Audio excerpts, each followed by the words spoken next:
નમસ્કાર દર્શક મિત્રો, હોટલાઇન ન્યૂઝમાં આપનું સ્વાગત છે। લાંબા સમય પછી રિઝર્વ બેંક ઓફ ઇન્ડિયાએ રેપો રેટમાં ઘટાડો કર્યો છે। રેપો રેટમાં ઘટાડો થવાને કારણે 50 લાખ, 75 લાખ કે રૂપિયા 90 લાખની હોમ લોન લેનારા જે ગ્રાહકો છે એ લોકોને ખૂબ મોટો ફાયદો થવાનો છે। લોન જ્યારે એમની પૂર્ણ થશે ત્યારે એ બેનિફિટ એમને મળશે। અત્યારથી જ એમના ઈએમઆઈમાં પણ ઘટાડો થવાનો છે એવું ગણિત નિષ્ણાતો દ્વારા મૂકવામાં આવી રહ્યું છે। ખાસ કરીને રિઝર્વ બેંક ઓફ ઇન્ડિયાએ 0.25%નો બેઝિક જે રેપો રેટ છે એમાં ઘટાડો કર્યો છે, એટલે કે 6%ની આસપાસ ફ્લોટિંગ રેટ રહેશે, જેને કારણે રૂપિયા 50 લાખની લોન લેનારા જે લોકો છે એમને હપ્તો 41,800થી આસપાસ આવતો હતો। એ લોકોને જો ફ્લોટિંગ રેટ પર એ લોકોએ લોન લીધી હોય તો એમને 20 વર્ષ સુધી આ હપ્તા ભરવાના છે, તો પર મંથ એમનો હપ્તો જે છે એ લગભગ 800 રૂપિયા જેટલો ઓછો થઈ જશે। બીજી તરફ જેમણે 75 લાખ રૂપિયાની લોન લીધી હશે એમને જે એમનો હપ્તો આવતો હતો લગભગ 50-51 હજાર રૂપિયાની આસપાસ, તો એમાં પણ ઘટાડો થશે 800થી 1000 રૂપિયાનો। અને રૂપિયા 90 લાખની લોન લેનારા જે વર્ગ છે એ લોકોને પણ આ 0.25%ના ઘટાડાને કારણે એમનો જે બેઝિક હપ્તો હતો 72થી 75 હજાર સુધીનો, એની અંદર પણ ઘણો મોટો ફેરફાર આવશે અને 1000થી 1500 રૂપિયાના પર મંથ એ લોકોને ફરક પડશે, એટલું સસ્તું પડશે એ લોકોને। ઓવરઓલ જોઈએ તો 20 વર્ષની લોન લેનારા જે ગ્રાહકો છે બેંક પાસેથી, એ લોકોને એમની પોતાની લોન જ્યારે પૂર્ણ કરે ત્યારે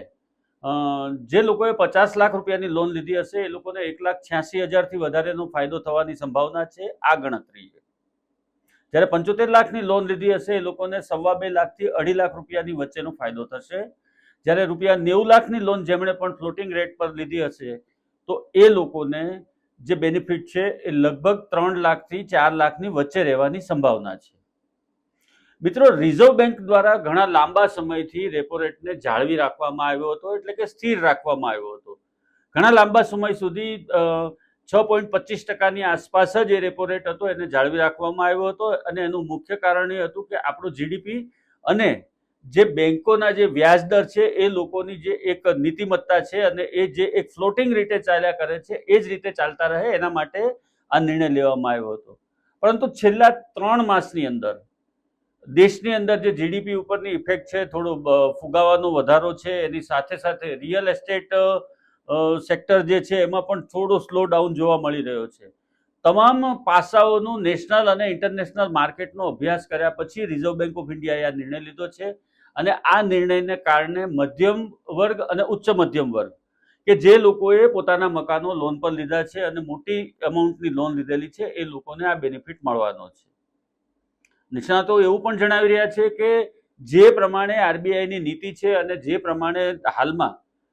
રેપો રેટની ઉપર એ લોકો કામ કરી રહ્યા છે અને સતત નેશનલ ઇન્ટરનેશનલ માર્કેટના વલણ ઉપર નજર રાખી રહ્યા છે, એને જોતા આવનારા દિવસોની અંદર હજુ એમાં પણ થોડો ઘટાડો થઈ શકે છે, એ પણ સંભાવના છે।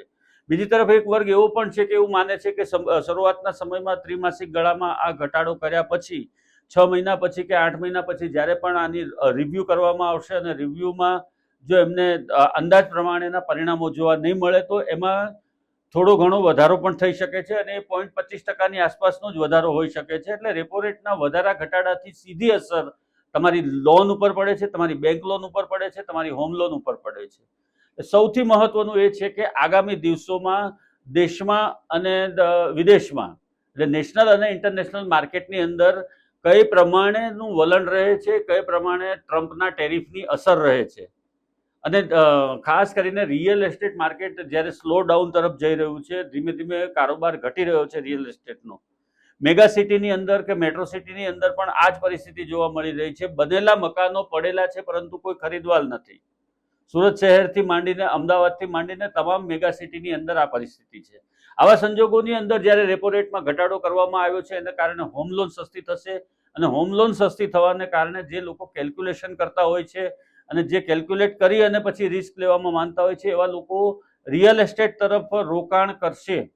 એવું હાલના તબક્કે માનવામાં આવી રહ્યું છે, અને રિયલ એસ્ટેટનું આ જે રોકાણ છે એ ઇકોનોમીને રન કરવા માટે ખૂબ મોટો ભાગ ભજવશે। જીડીપીની ઉપર પણ આ જે રેપો રેટ છે એની ઇફેક્ટ જોવા મળતી હોય છે, અને એના કારણે જીડીપીમાં પણ ફેરફાર થતો હોય છે, અને પોઝિટિવ ફેરફાર આવવાની સંભાવનાઓ પણ હાલના તબક્કે નિષ્ણાતો વ્યક્ત કરી રહ્યા છે. ટૂંકમાં આરબીઆઈ દ્વારા જે નિર્ણય લેવામાં આવ્યો છે એ મારા અને તમારા ખિસ્સા ઉપર અને ખાસ કરીને આપણા બેંકોના હપ્તા ઉપર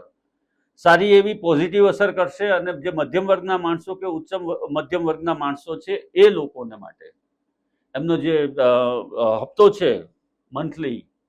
એની અંદર થોડી એમાઉન્ટમાં રાહત થશે અને લાંબા ગાળે એ લોકોને આ પ્રમાણેના બેનિફિટ મળવાના છે. ઇકોનોમીને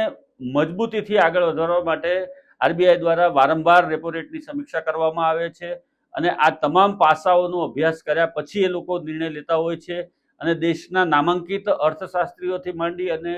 ખૂબ મોટા ગજાના જે અધિકારીઓ કર્મચારીઓ હોય છે એ લોકો બધા આમાં સામેલ હોય છે અને આગામી દિવસોની અંદર શું આયોજન કરવું, શું પ્લાનિંગ કરવું અને કઈ રીતે ઇકોનોમીને રન કરવી અને કઈ રીતે ફુગાવાના દરને નીચો રાખી શકાય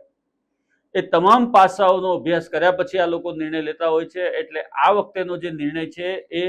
તમામ વર્ગના લોકો માટે પોઝિટિવ ઇફેક્ટ આપનારો છે અને 0.25% ઘટાડો એટલે કે સીધી ને સરળ ભાષામાં આપણે સમજવું હોય તો તમારી બેંક લોન જો 8.25% છે તો તમને 0.25% સીધો બેનિફિટ મળશે એટલે તમારી લોન સીધી 8% પર આવી જશે. આ એકદમ દેશી અને સરળ ભાષામાં આપને સમજાવ્યું. મિત્રો, આવા જ પ્રકારના વિડીયો જોવા માટે અમારી હોટલાઇન ન્યૂઝ ચેનલને આપ લાઈક કરો, શેર કરો અને સબસ્ક્રાઇબ કરો. ધન્યવાદ.